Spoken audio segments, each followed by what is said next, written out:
Hello, back in time, BassMaster magazine, the year is 1978, and we're in May and June. As I go through these now, we've been doing it for several months, and it's still, I'm still kind of impressed with how much bass put into conservation, politics that supported conservation, different issues. They were kind of learning as they went too. Some things were obvious, like polluting rivers, and which the Bass Nations got real involved in, and I personally think did a tremendous amount of good as far as cleaning up rivers and things. And they were kind of always the watchdogs, being fishermen, being on the water, being near those rivers. But one issue you see on the front here is netting. A lot of it was going on in Lake Okeechobee, and they were doing studies on it out in the middle, and they made a rule how close the commercial boats could go to the shoreline in Okeechobee. And it was a pretty good ways out that they could not come into the shoreline areas very close. They did kind of modern the netting out in the middle, and surprisingly, out in the middle, they would occasionally catch some few bass. For my own personal observation of it, really being a Texas person was like Falcon, because being on the Mexico border, we didn't allow gill nets legally in the lakes on the American side, but the Mexico side, they were rampant. But what we learned over time was the Mexico side was often better bass fishing than the Texas side. So it brought up the question again, how much they were removing mostly the carp. I mean, in my early days, not knowing any better, I'd actually look at their nets when I was over there on the Mexico side, which now that wasn't smart, because they was usually camped pretty close to their nets, and they were armed. But I never saw a bass. I watched them run them. I never saw a bass come out of their nets. And my experience with netting started back when I was young, in my teens, because we seined most of the creeks and ponds and stuff around there with seines, seining for crawfish and brim and minnows and stuff for bait. And one thing you noticed seining was the bass were jumpers. They would jump over. You couldn't hardly catch one in seining. I mean, they literally run from or jump over the nets. Biologists told me later that even with gill nets, a bass, unlike a carp, when it hits the net, and it alarms them, unlike a carp that shoots forward, trying to get it away, then gets caught in the gill net. Bass don't do that. They'll back up and swim away or jump over it. So it's just kind of an interesting thing. In time, bass was, participating in a lot more than just bass tournaments.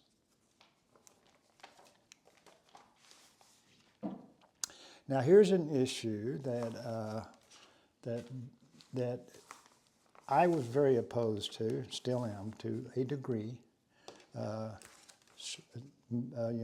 Putting stripers in the reservoir.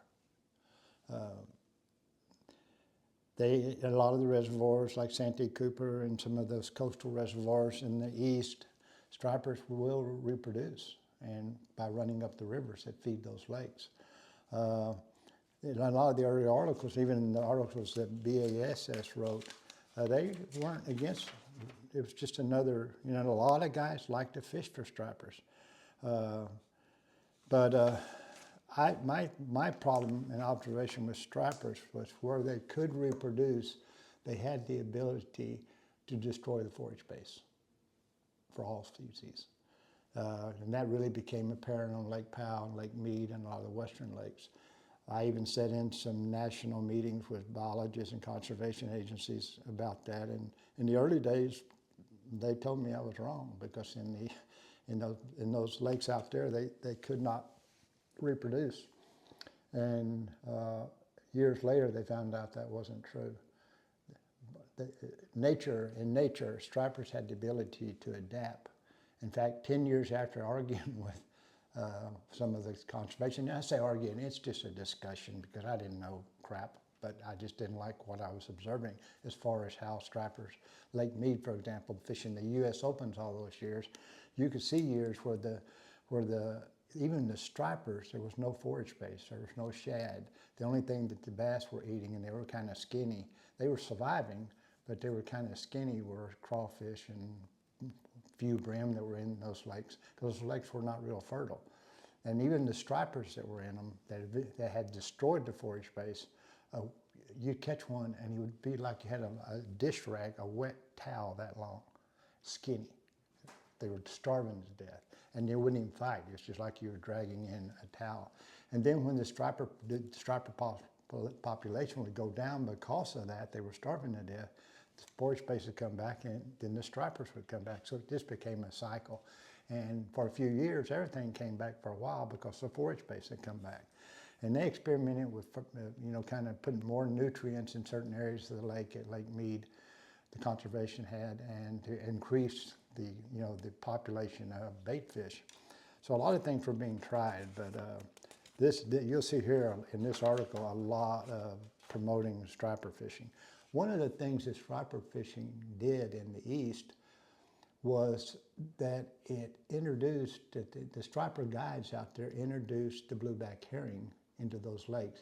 It wasn't intentionally, it was they would get the blueback herrings below the dams that would come out of the saltwater up into those lakes, and they would use them for bait when they were taking their guide parties out, and those blueback herrings really reproduced in the lake. So far, that's really been a good thing, because now they had a forage base that could withstand the stripers, and it provided another food base for largemouth, spotted bass, and other species. So that blueback herring, the stripers had trouble, destroying the food base.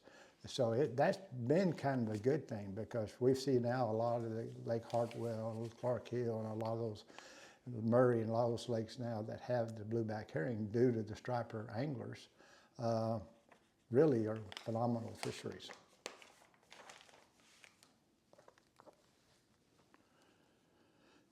Like this article, it says, there's no evidence of stripers conflicting with largemouth bass. In fact, the larger predators ate a reservoir's fishing. Not true, except what I've already told you about the blueback herring. That became totally not true. And here's again what's forward-facing this shows us. They made this statement because they thought largemouth bass were a shoreline fish. Okay, and they are. We thought the same thing. But when they get away from the shoreline and they start looking for food, they basically, they turn into a striper themselves. They're out there just like the stripers in the open water, deep water, chasing these huge schools of fish. So they did start competing, and we didn't know that. Conservation guys didn't know that. Electronics, forward-facing fishermen have showed us, yeah, this is where they were wrong.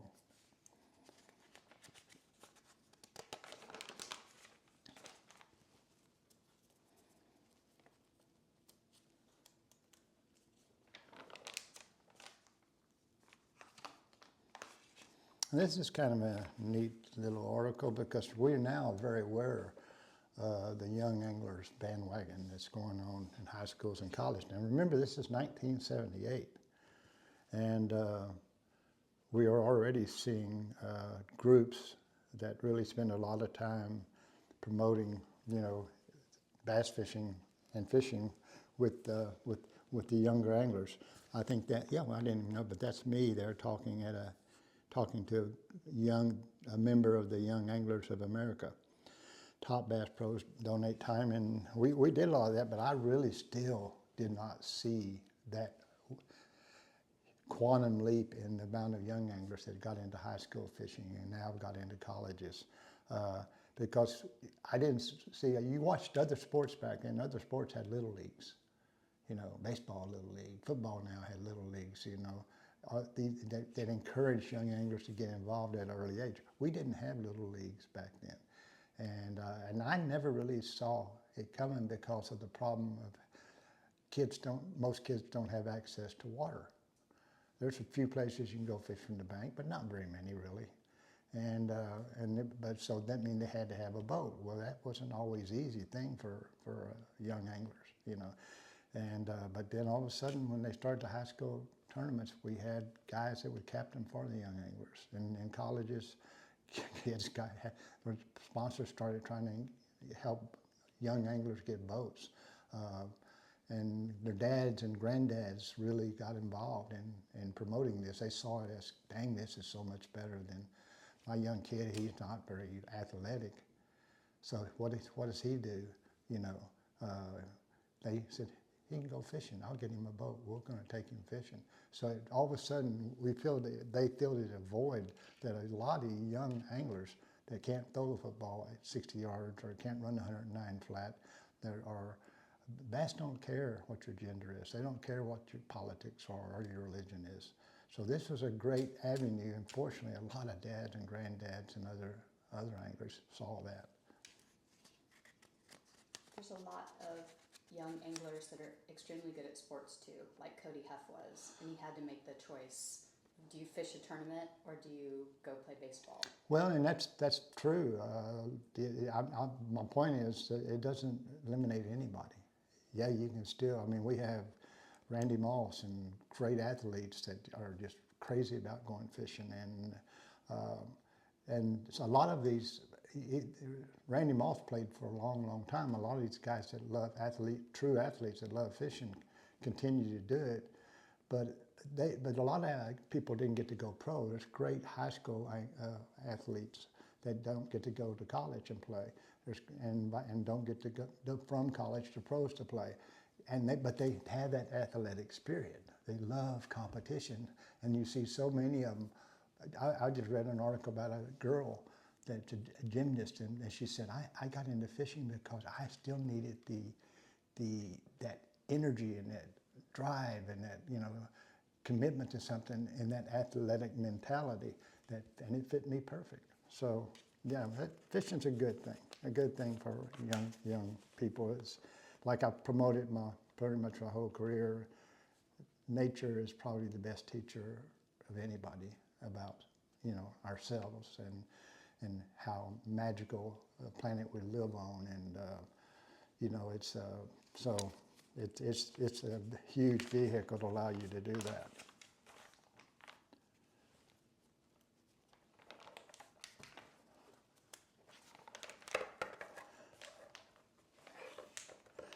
Again, this is just another one of those articles on poaching and that kind of thing. And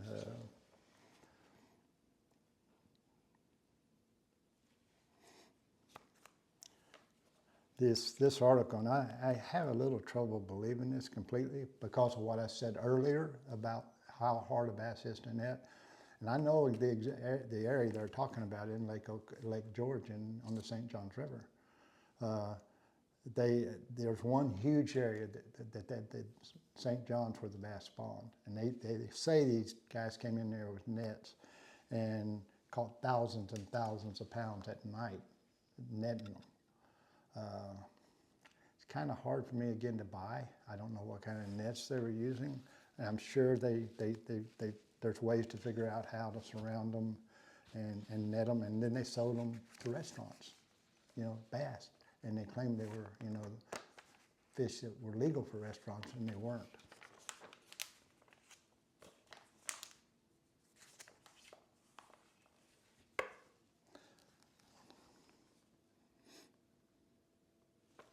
This explains what kind of deal they used.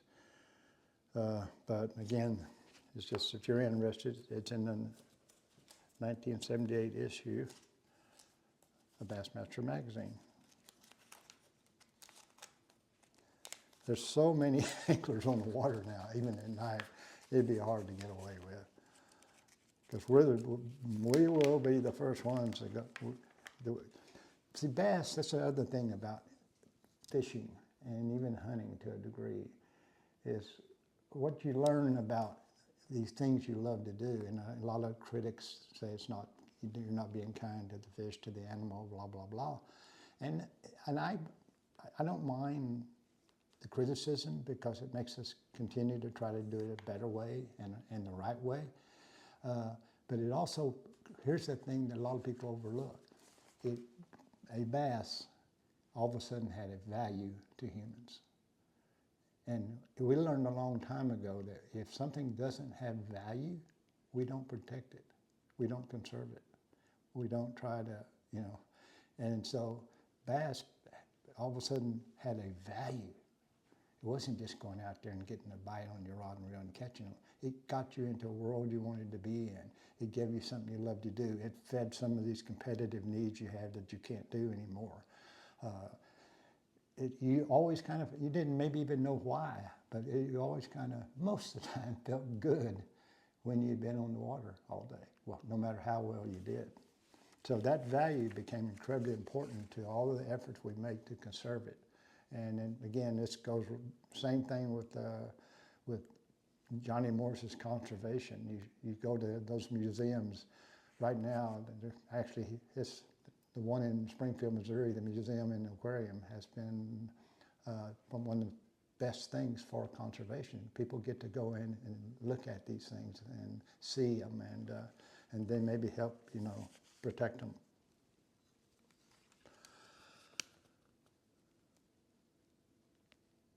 I'm trying to see what I got this for, but the early years when Rick Clunn was fishing in local and state tournaments were far leaner. It's just the all-time BASS tournament records, and I'm starting to pop up quite a bit in them. So anyway, I skip on. Again, we're in another tournament year trying to qualify for that incredible event called the BassMaster Classic. And this is basically how they fished at the Kissimmee chain. And if you see, I talked about Dave Glebe in some of the past back in time issues, and he won this tournament at Kissimmee chain. You know, and again, my Florida record is not very good, so I'm not even going to waste my time looking. If I made the top, yeah, I did. I maybe was 15th. I must be getting a little better on the Kissimmee chain, especially. And I was 27th at the St. John's. Yeah, dang, I'm improving.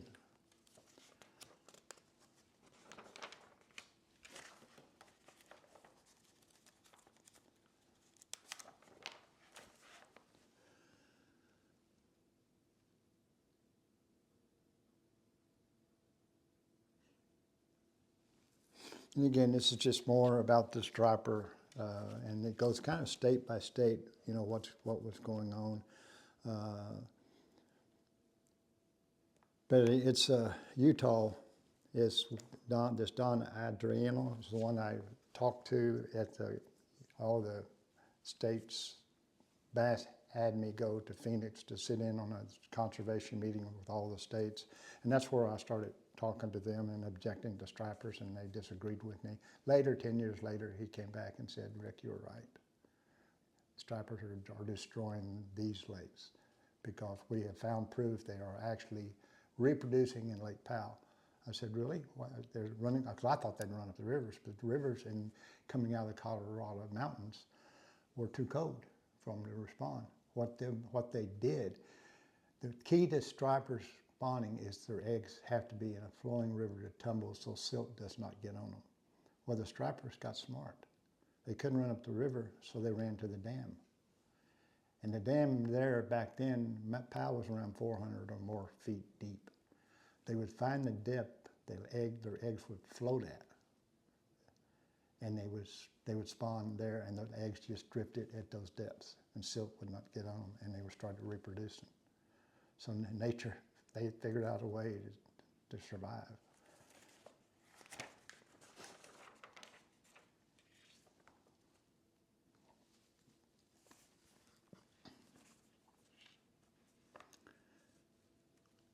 We broke that rule a bunch. Rule number 1, don't stand up in the boat. So, yeah. Yeah, in fact, we encourage standing up.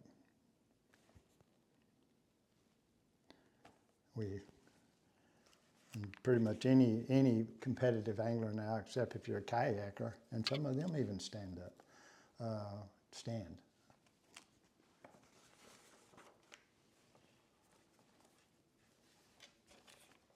I really also am impressed with some of the quality of lures back then that I don't remember. I don't remember that bait, but dang, that's a good looking bait.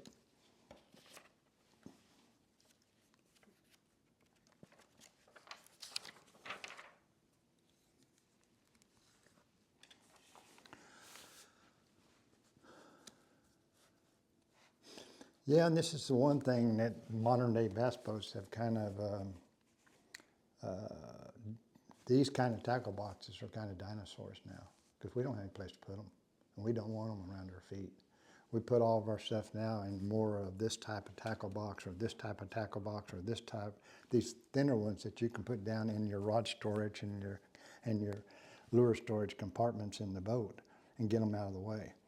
Now in the old days, we all had these gigantic tackle boxes, and I'm not saying that there's still not a use for them, but I don't use them because of the facts I just mentioned. I don't want it bouncing around the bottom of the boat in rough water. I want them put away. Well, that completes the May-June issue, 1978.